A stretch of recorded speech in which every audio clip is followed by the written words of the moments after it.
He's worthy of all our praise.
And sings my soul.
shall come with shout of acclamation and take me home. What joy shall fill my heart? Then I shall bow in humble adoration and then proclaim, my God, how great thou art. And sings my soul, my Savior God, to thee. How great thou art, how great thou art. And sings my soul, my Savior God, to thee. How great thou art, how great thou art. And sings my soul, my Savior God, to thee. How great thou art, how great thou art. Then sings my soul, my Savior God, to thee. How great thou art, how great thou art.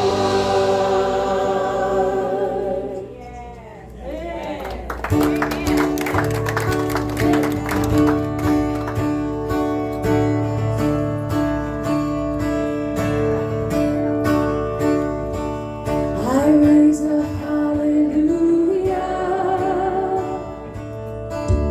in the presence of my enemies. I raise a hallelujah louder than my unbelief. I raise a hallelujah. My weapon is my melody.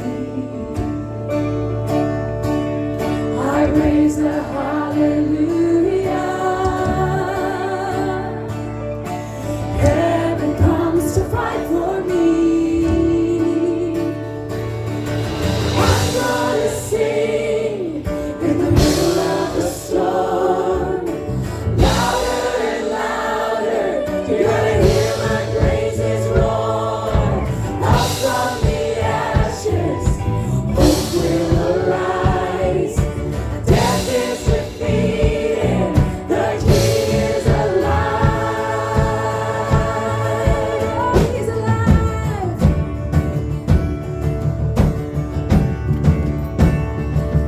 I raise a hallelujah with everything inside of me. I raise a hallelujah. I will watch the darkness flee. I raise a hallelujah in the middle of a mystery. I raise a hallelujah. Fear you lost your hold on me. I'm gonna sing in the middle of the storm. Louder and louder, you're gonna hear my praises roar. Up from the ashes, hope will arise. Death is defeated, the King is alive. 'Cause I'm gonna sing in the middle of the storm. Louder and louder, you're gonna hear my praises roar. Up from the ashes, hope will arise. Death is defeated, the King is alive.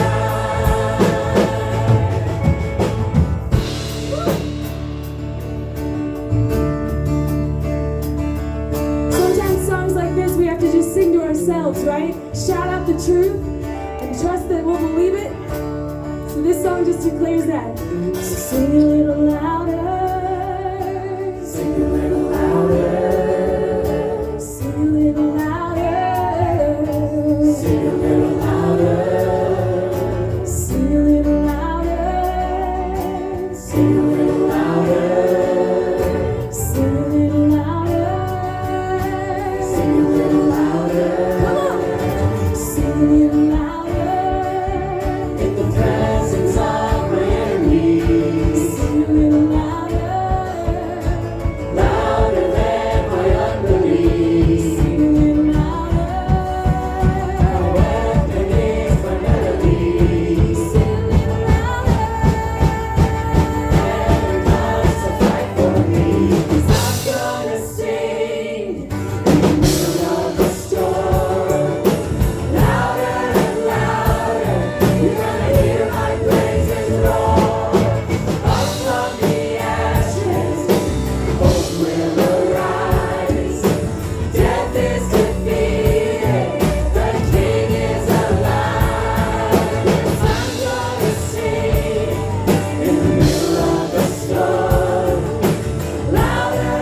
circumstance we are in, God, you are faithful. You're dependable, and we just thank you so much. God, you know the needs of each person in this room today, and Lord, we just come, lay it before you, knowing that you're big and you're able to do mighty things, God. And I just pray you to open our eyes to look around and see, God, the many blessings, the many things that you do for us, God. Thank you. Most of all, we just thank you this morning for Jesus, for the hope that we have because of him. Lord, the sacrifice you made, his death, burial, and resurrection so that we can have life and have it abundantly. God, you are so, so good. Lord, I just pray as we declare these words that you would be exalted and that our minds would be set on you. Let's sing out that chorus one more time. Would you, church? Oh, I'm gonna sing in the middle of the storm, louder and louder. You're gonna hear my praises roar. Up from the ashes, hope will arise. Death is defeated, the King is alive.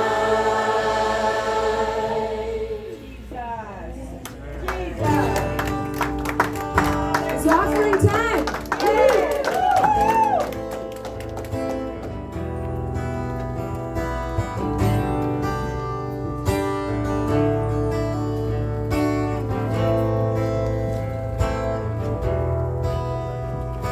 The only thing I want in life is to be known for loving Christ, to build his church, to love his bride, and make his name known far and wide. For this cause I live, for this cause I die.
For your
fame that I desire, nor stature in my brother's eye.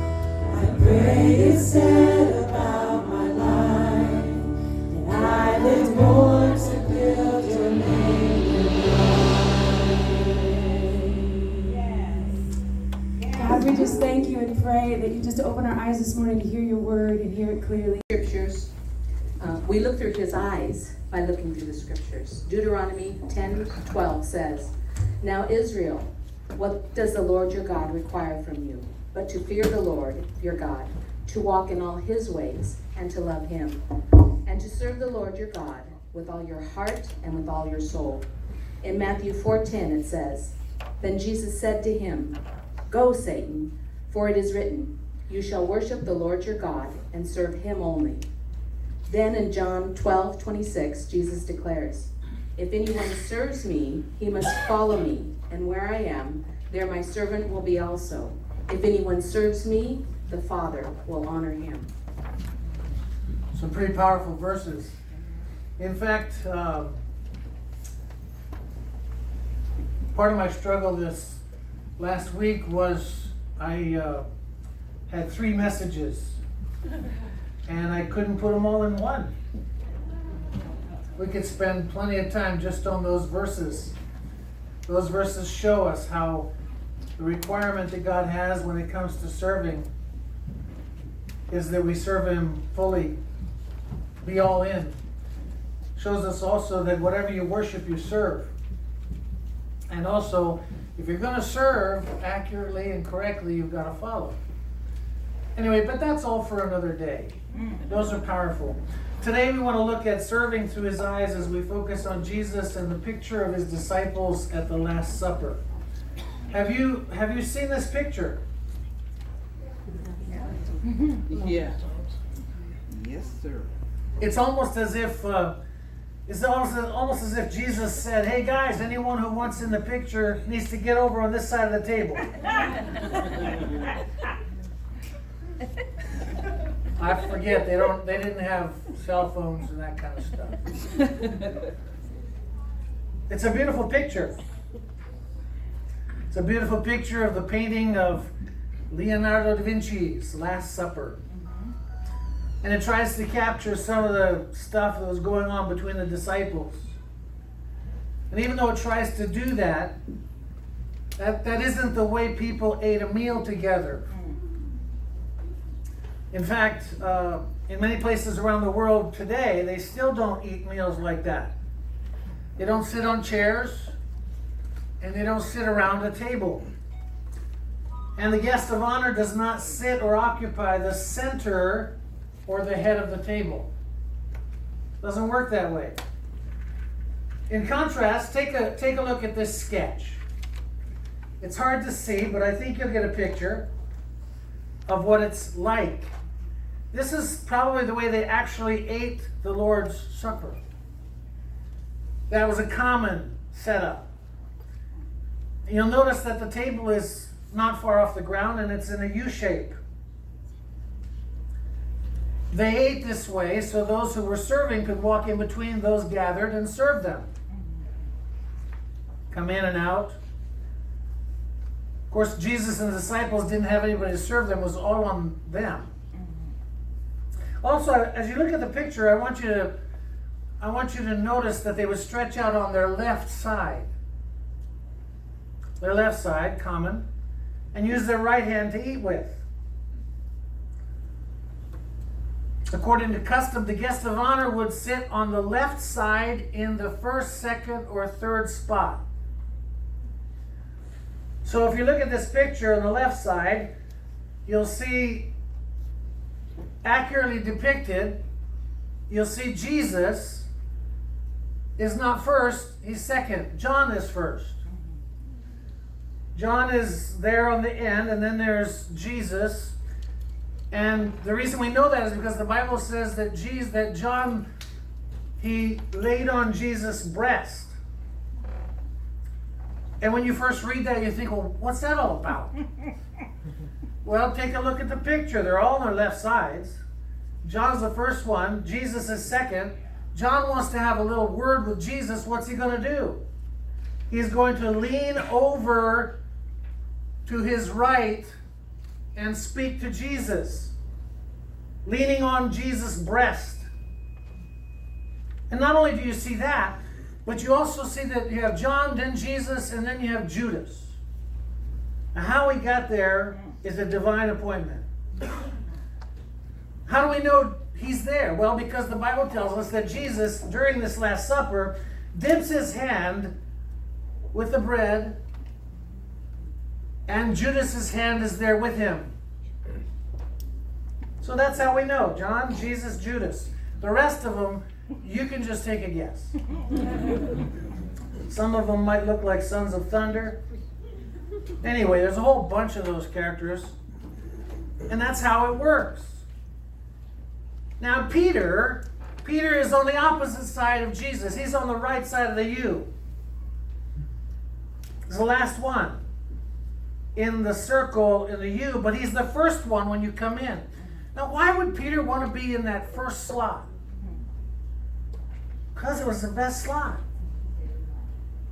Whoever was serving the stuff and the goods, they'd come in, and if you were the first person, the guest of honor on the left, or you're the first person on the right, you got the best stuff first.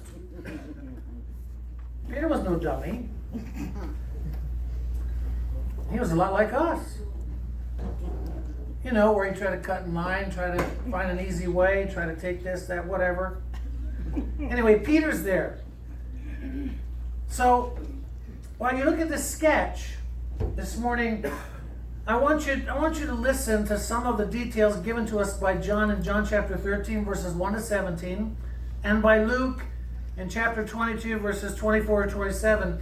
I've tried to mesh these two together because in the New Testament, you find that Matthew and Mark and Luke, they focus in on the Lord's Supper and communion, and a couple other details as well.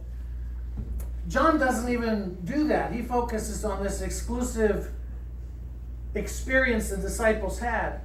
So I want to put these together because they really, really are important, both of them. They fit together. They're not isolated.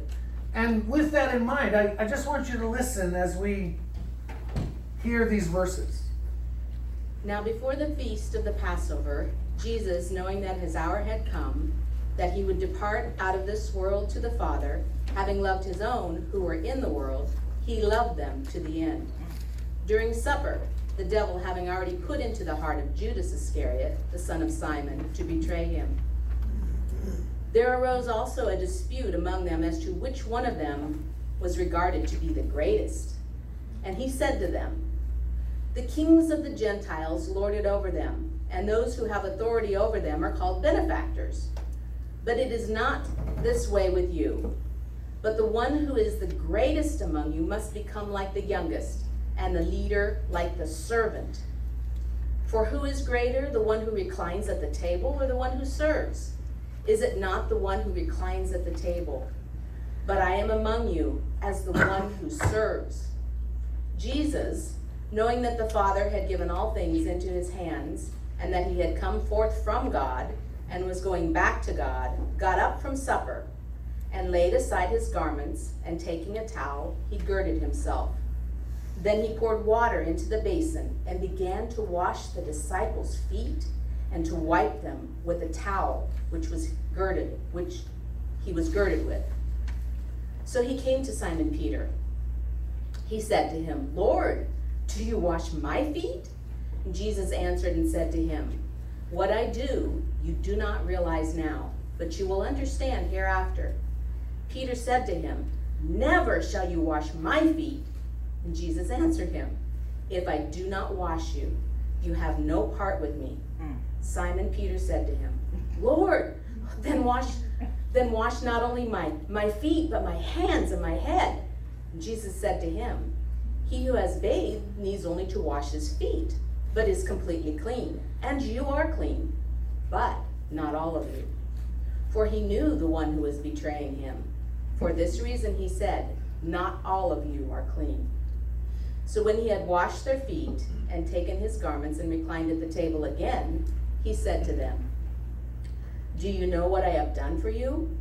You call me teacher and Lord, and you are right, for so I am. If I then, the Lord and the teacher, washed your feet, you also ought to wash one another's feet. For I gave you an example that you should also do as I did to you. Truly, truly, I say to you, a slave is not greater than his master, nor is the one who is sent greater than the one who sent him. If you know these things, you are blessed if you do them." So this morning we're going to be taking some time and basically looking at Serving 101. 101. It's my desire to show you the difference between the serving of Jesus and that of the disciples. And I want to lead you to embrace Jesus' example, resulting in genuine happiness. So let's look at the two examples of serving. First, Jesus. Right away we see that it was not convenient. It was not convenient. John 13:1 begins by giving us a kind of a backdrop of the situation.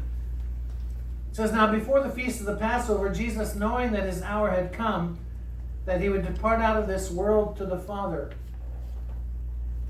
Before the feast of the Passover, knowing that his hour had come. You know, this was one of the most challenging, crucial, and difficult times in Jesus' life. Excuse me.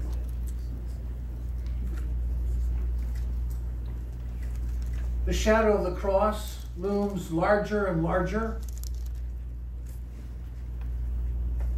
Jesus knew that he'd be hanging on that cross probably within 12 hours. This was not just a regular Passover party.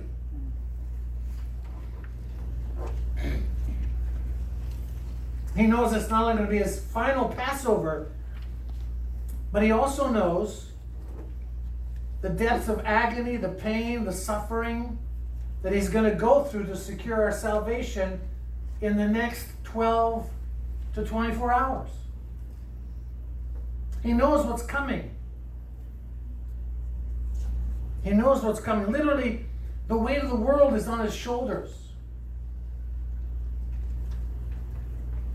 Maybe even the weight of the universe.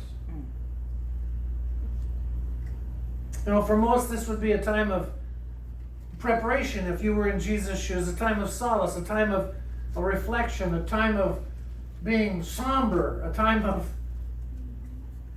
wanting to be served. I mean, who could blame Jesus? Who could blame him if he took a pass on this night? We give one another mulligans all the time for less. What if he told his disciples, "Hey guys, you know, I'm facing a lot of trouble. Things are tough. I'm going to die in a couple hours here. I'm really not into serving right now. It's your turn." I mean, nobody could blame him, right? Amen. We've made the same excuse for much less. Amen. But it says, no, it says, Matthew 20:28, "The Son of Man did not come to be served, but to serve, and to give his life a ransom." It wasn't an easy or convenient time, but it was his purpose. It was his mission. It was his goal. And so what did Jesus do? He stepped up and hit a home run. Grand slam. Didn't matter what he was facing. It didn't matter what he was feeling. It didn't matter what the circumstance was. Jesus didn't pass the buck. He didn't share the blame. He didn't push off on anybody else. Didn't say any of that kind of stuff. But you would agree it was not convenient. Wasn't convenient. Then we recognize that it was motivated by love. Again, John 13:1, Jesus loved his own who were in the world. He loved them to the end. One translation says he loved them to the uttermost. I like the way the Passion Translation kind of clarifies it. It says, and now he longed to show them the full measure of his love. Because you read that, it says he loved them to the end, and you think, yeah, right up to the very end he loved them. But it wasn't just a matter of, I'm going to love you to the end, man. No, it was far more than that. It was a commitment to manifest that love in a deep way, to show them the measure of his love. Listen, if there were ever a time when he needed to be loved, when Jesus needed to be loved, it was then. And even though his needs were so great, he still loved them by serving them. At a time when he's about to be tortured, beaten, whipped, spat upon, mocked, ridiculed, and hung on a cross, his thoughts were of those whom he loved. Pretty amazing. That's our Jesus. If that's not enough, we find out that it was done in the presence of evil. Done in the presence of evil. John 13:2 speaks of this. It says, during supper, the devil, having already put it into the heart of Judas Iscariot, son of Simon, to betray him. The devil having put it into the heart of Judas. I find it interesting, I just want to share this with you, that in the original Greek language, in looking for this and preparing for this, I was fascinated because in the original Greek, you could actually understand this portion as being said this way. During supper, the devil having already put in his heart to use Judas. Very interesting to me. We often think, boy, that's really nasty, terrible Judas, but the heart here, I think, is reflective more of the evil one and the purpose and the motive of the evil one than it is of Judas. Even though Judas is messed up, right? Anyway, while we're surrounded by evil just as Jesus was and the disciples were as well, it's challenging, right? Life's tough. There's evil all around. But it's another story to have it present and in the inner circle. It's different when the devil's drinking tea with you, breaking bread with you. One of the most intimate times you can imagine Jesus is with his disciples, this last meal together before he's going to die. And evil's sitting right there. I want you to think about something. When it comes to this evil business, the devil couldn't stop him in the wilderness. The devil couldn't dissuade him through religious tyranny. Nor could the devil deter him in the public square. Amen. He was victorious throughout his entire life. Yes, he was. And now on the verge of death, he once again would serve in the very face of evil. But I want you to think for a minute. The love is not diminished, even though hate is staring him in the face. Nothing could stop Jesus. Jesus would not be intimidated. Jesus was going to love every single last one of them, just like he loves every single one of us here. And he loved the whole world. Loved the whole world. Then we learned that it was filled with confidence. His serving is filled with confidence. John 13:3, it says, Jesus, knowing that the Father had given all things into his hands, and that he'd come forth from God and was going back to God, Jesus knew exactly who he was.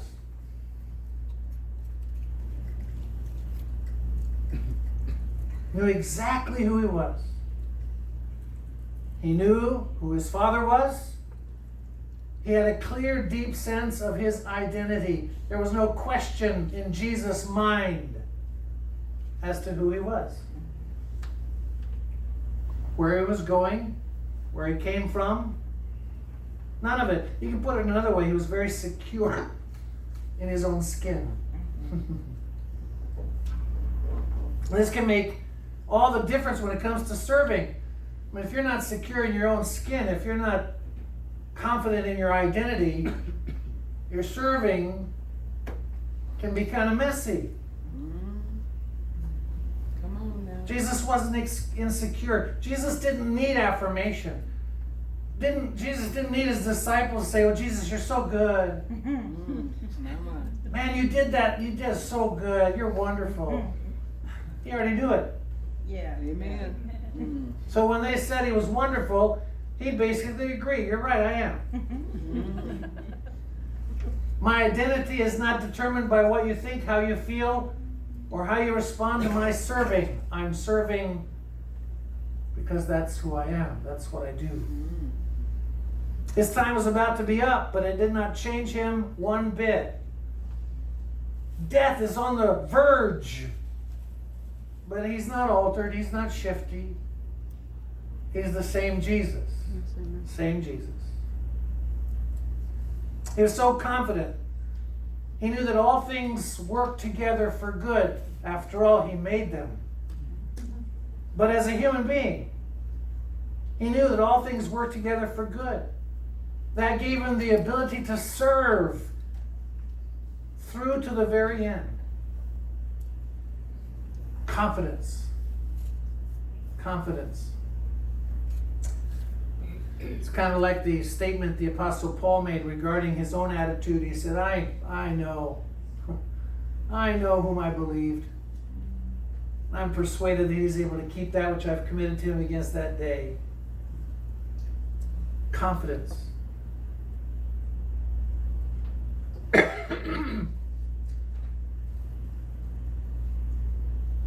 Looking at the description by John, we find out also that it was not announced. It wasn't announced.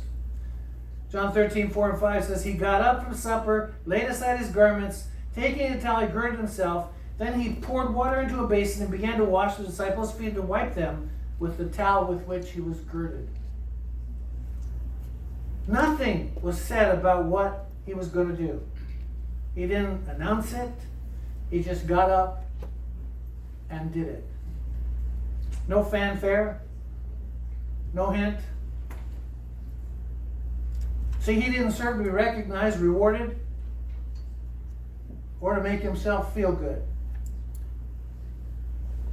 Simply put, Jesus saw what needed to be done, and he did it. It's kind of like being surprised by your kids when you get up to go do the dishes and they're done, and it's like, what happened? Who did that? Somebody just decided that it was a thing to be done. And then finally, amazingly, we see that it was all inclusive. All inclusive. It says he began to wash the disciples' feet. All of them. Every last one of them, including Judas. I mean, these were a bunch of characters.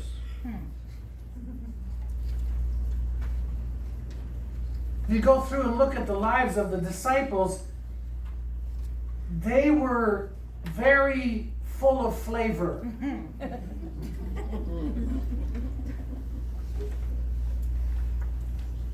He didn't pick and choose which ones he would serve. He didn't go around the table and give more effort to some and skimp on others. He didn't go like to John and say, "Oh, John, I love you, John." Which, by the way, he did in John 21, made it really clear. John is the disciple he loved. But he just told us he loved them all. He loved them all, but John was special. All right, we're all special, but you understand what I'm getting at. But he didn't go to John and say, "Man, John, I'm going to give you a half hour."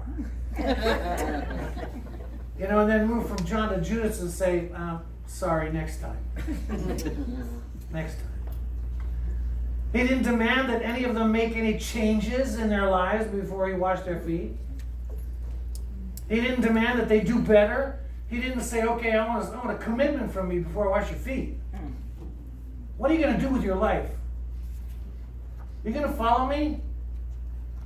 Your answer will determine whether you're going to have dirty feet or clean ones. No, he just washed their feet. He served each and every one of them fully and completely, just as they were. Just as they were. Why? Not only because that's the way Jesus is, but also he did that because that's what they needed. That's what they needed. And Jesus' serving was about meeting the needs that people had, not manipulating them.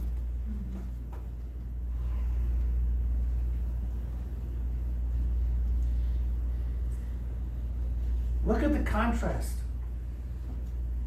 Second, the disciples.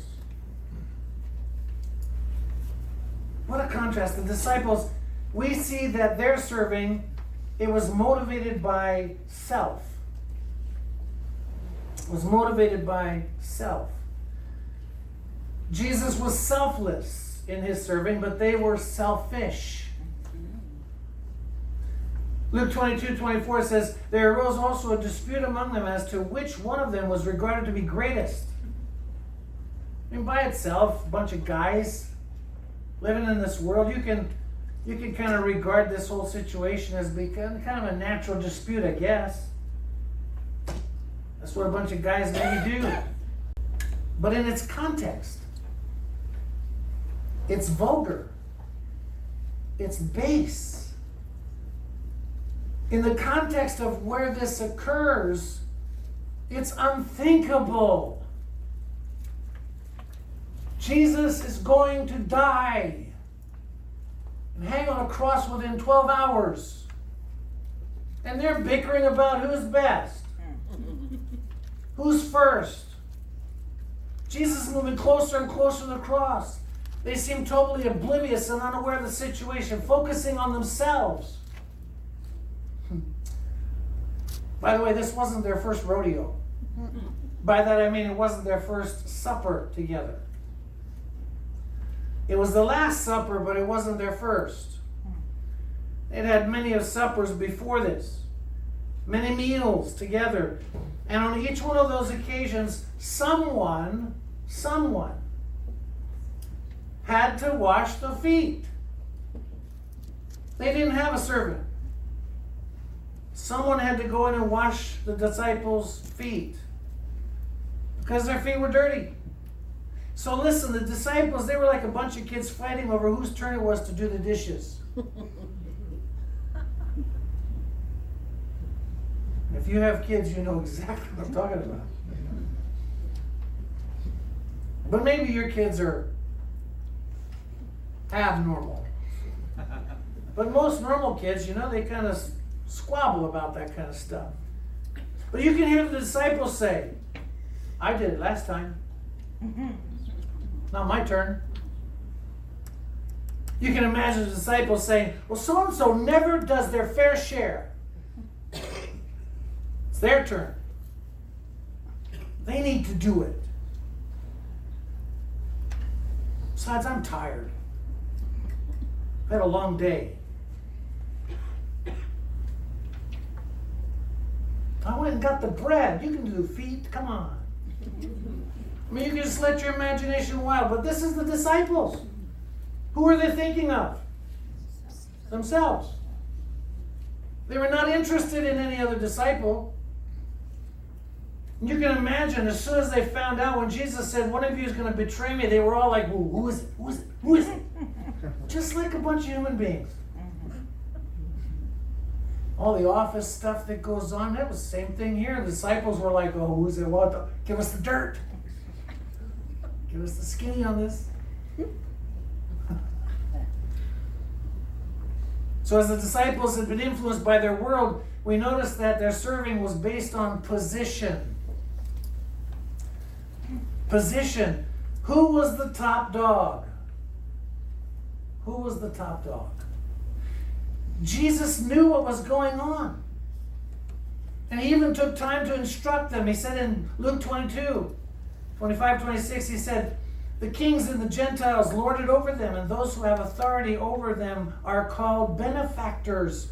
Jesus says, it is not this way with you. But the one who's the greatest among you must become like the youngest, and the leader like the servant. Here's Jesus in the Last Supper. This is the context. And they're over there bickering about who's the greatest and so on. And Jesus says, guys.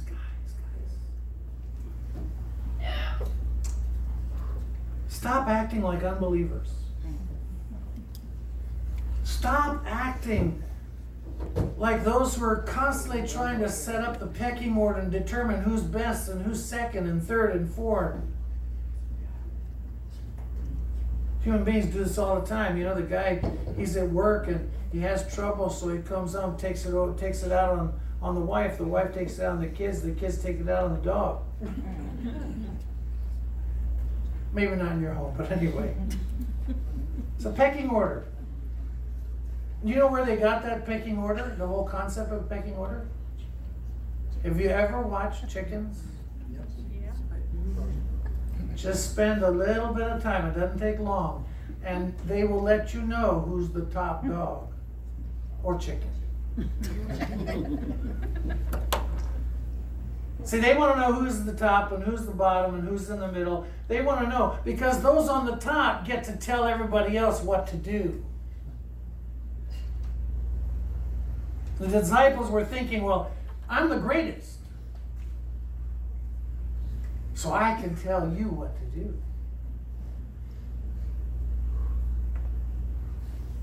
Even though Jesus corrected their faulty thinking, they still didn't seem to get it.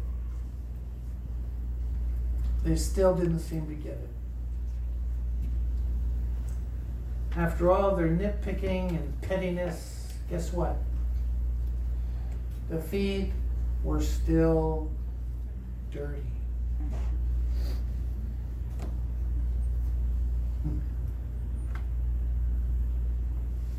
So finally and sadly this morning, the disciples serving, it was willfully ignorant. Willfully ignorant. They knew better. They'd spent the better part of 3 years listening to and watching Jesus serve everyone. They knew better. Here's what Jesus told them as they were gathered for their last meal together. Luke 22:27, he said, who is greater? The one who reclines at the table or the one who serves? Is it not the one who reclines at the table? But I am among you as the one who serves.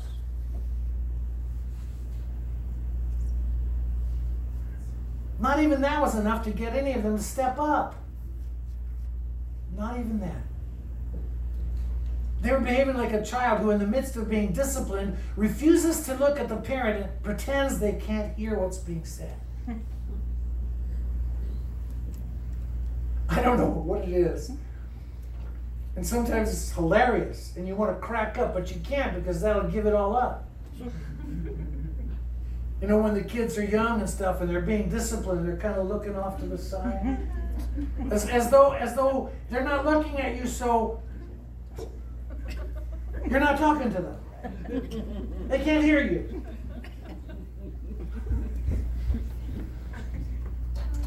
Oh my goodness. They know better, but they play the ignorant card. Sometimes just for the fun of it, I have to do that because it's my job. You know, I'm a pester. And sometimes, like, Ruth Ann will say something and I'll say, what? She'll say it again, I'll say, what? She knows what's going on. You heard me. Yeah, I did. I'm just playing the ignorant card.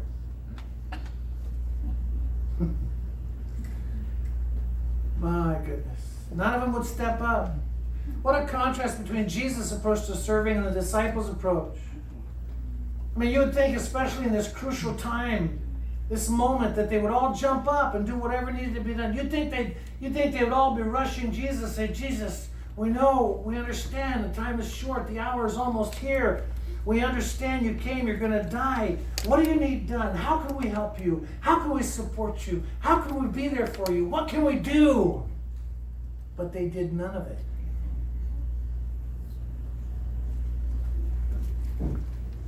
By the way, that's what people do. They let you down.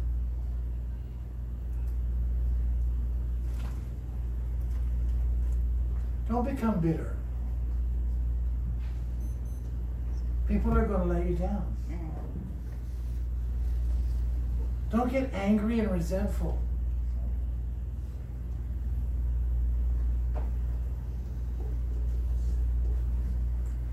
Turn your sadness into gladness. Nobody stepped up. They're all sitting around. I really believe Jesus was just waiting and waiting and waiting and waiting and waiting and waiting and waiting, and it never happened.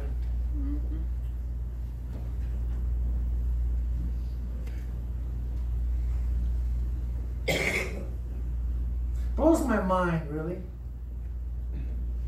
I mean, if I was Jesus, you know, I got creation powers. Might turn a couple of them into donkeys.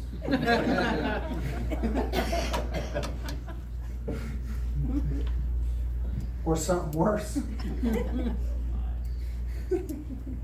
Show them not to pay attention. That's why I'm not God. Thank God for that. Jesus didn't do any of that, amen. Jesus didn't do any of that. What did he do? Unannounced and motivated by love, he got up and he served every single one of them. Blows my mind. I want you to notice the 4 reasons for serving. 4 reasons for serving. Why should we serve as Jesus served? What's the point? We do it to meet an obvious need. We serve to meet an obvious need. Serve to meet a need. It's that simple. The disciples needed their feet washed, period. It's not complicated. It's really not. Notice what Jesus did, John 13:5. He got up, began to wash the disciples' feet. Folks, look around you. Pay attention. Open your eyes. See all that needs to be done.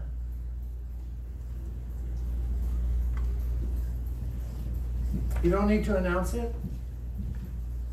Most of the time, you don't need any fanfare. You don't even need permission most of the time. All you need to do is do it. But if you think you need permission, go ahead and ask. Volunteer. One of the things that always kind of struck me as weird is when there's a tissue or something that has been used or a piece of garbage or something or leftover whatever, and it's just sitting there, and obviously it fell, somebody dropped it or whatever, trash. It always amazes me how many people pass by that and see it, know it's there, look at it, and they act like the disciples. Not my job. I picked that up last week. Folks, serving is about meeting needs. Very simple. You see a need? Meet it. Do it. Do it.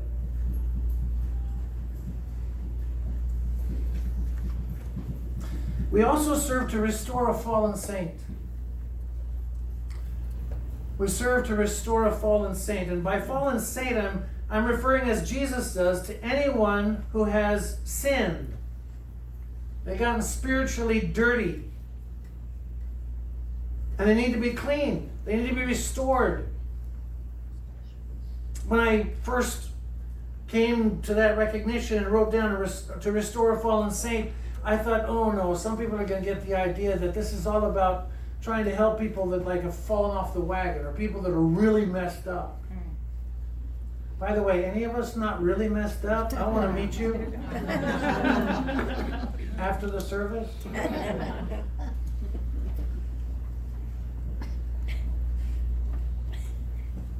It's all by degrees, right? Anyway. No, it's not about people that are way off. It's not about people that have just blown away their relationship with God, decided to become atheists for a while and realized they needed help or whatever. It's not about just those. It's about every one of us. Every one of us who've put our trust in Christ, and in the course of our experience day by day by day, we get spiritually dirty. Falling out of fellowship with God. We need to be restored back into fellowship. So we serve. We wash dirty feet. We serve so we can lead people back to the Lord, who will cleanse them, heal them, and bring them back into his fold. Jesus put it this way, John 13, 6-11. So he came to Simon Peter and he said to him, Lord, do you wash my feet? Jesus answered to him, what I do you do not realize now, but you'll understand hereafter. Peter said, never, no way. You're going to wash my feet. I know who you are. You're the top dog. By the way, when you look at the culture and the tradition, the rabbi, the teacher, never did this. Never. It was unacceptable to put the rabbi, the teacher, in that position. Unthinkable. Folks, in this Last Supper, Jesus gets up and he goes and washes all of them. Not a one of them says, hold, time out, give me the towel. They're just sitting there going, what on earth is happening? Anyway, he says, you wash my feet. Jesus said, if I don't wash you, you have no part with me. No part with me. Simon Peter said to him, Lord, then wash not only my feet, but also my hands.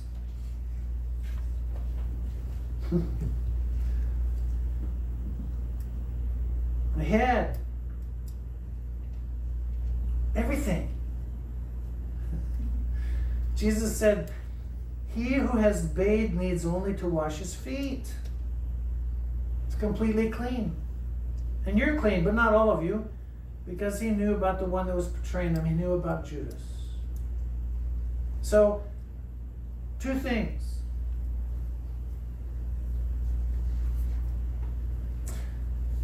He's using an everyday experience that they understood to teach them these powerful, purposeful truths.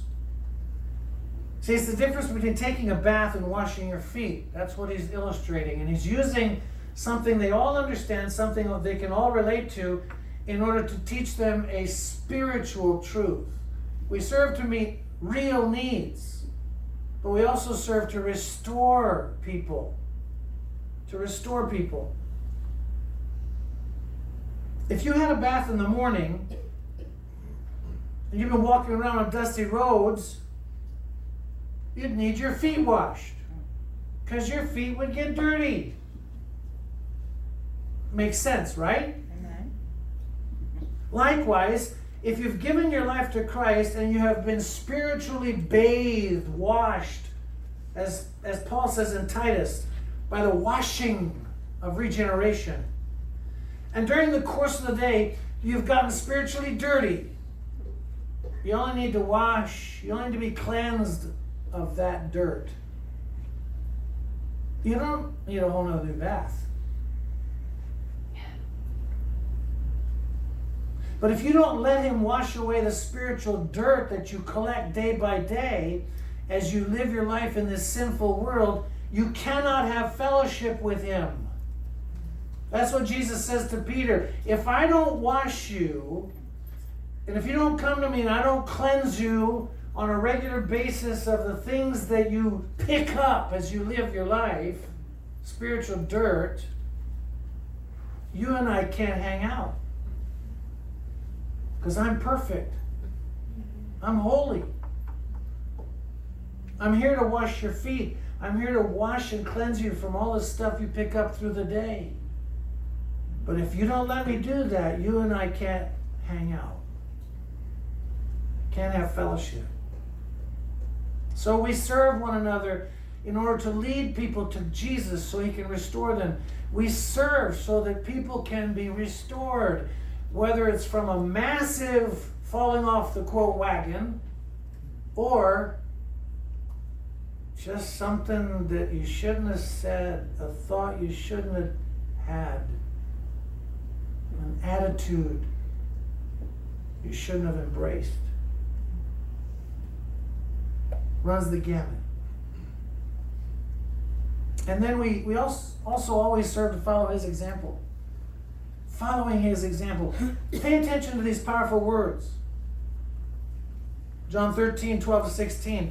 He says, so when he had washed their feet and taken his garments and reclined at the table again, so he's all done, he comes back to the table. He says, do you know what I've done to you? Now put yourself in the disciples' kid zone mentality. It's just like a parent. Do you know what I did? Of course we do.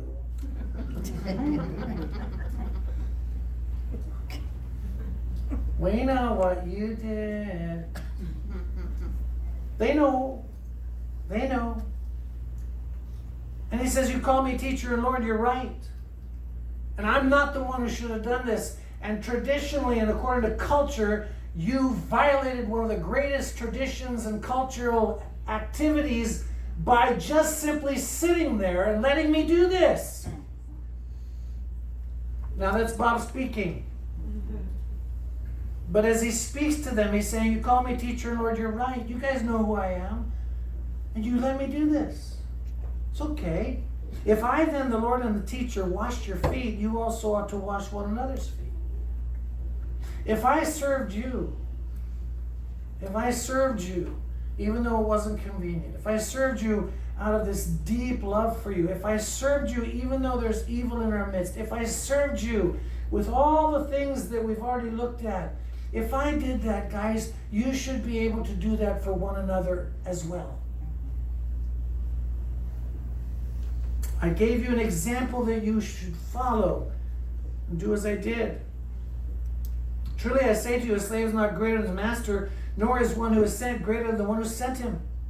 You and I are never more like Jesus than when we follow his example. Serving 101 means what? It means seeing a need and meeting it. It means seeing somebody who needs to be washed and telling them and helping them get to the master who can wash them. It means following Jesus' footsteps. And then finally, we serve to be truly blessed. Truly blessed. Jesus' closing remarks, he says, John 13:17, if you know these things, you are blessed if you do them. You're blessed if you do them. The word blessed in the Greek is the word makarios. You know what makarios means? Happy. Happy. So we serve to be happy. Not circumstantial happiness based on material possessions, powerful positions, enjoyable experiences. That's not makarios. That's Eutychus. That's the kind of happiness that you can't depend on. That's the kind of happiness you can have 1 minute and not the next. It's like a roller coaster. By the way, that's the definition of misery. You don't know if you're going up or down. Sometimes when you're going down, you're really going down and fast. And when you're going up, it's so slow.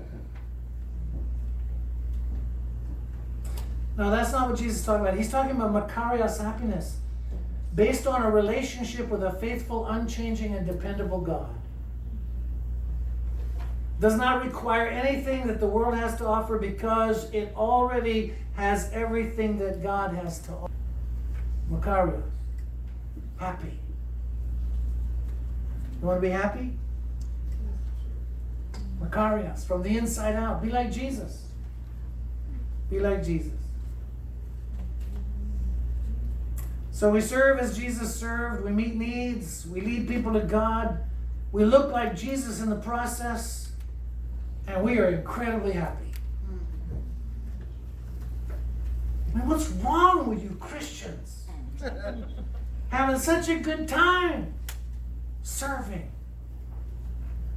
serving. That's the way God designed it. How happy are you? I wonder, can we serve you today? Will you let us? What do you need? I mean, maybe we can help. How's your relationship with God? Do you need a bath? Do you need to give your life to Christ? Or do you just need your feet washed? You need to get back into fellowship with Jesus. Folks, we're here for you today. We're here for you today. As the worship team comes up, I'm going to ask you to stand with me, as well as the prayer team. If you would just stand with me. And I invite you this morning. While we sing this song, and start the song, when it begins, we invite you to come up for prayer, for encouragement if you need that. I invite you and encourage you to worship where you are if you want to do that. You can go and start to fill out a server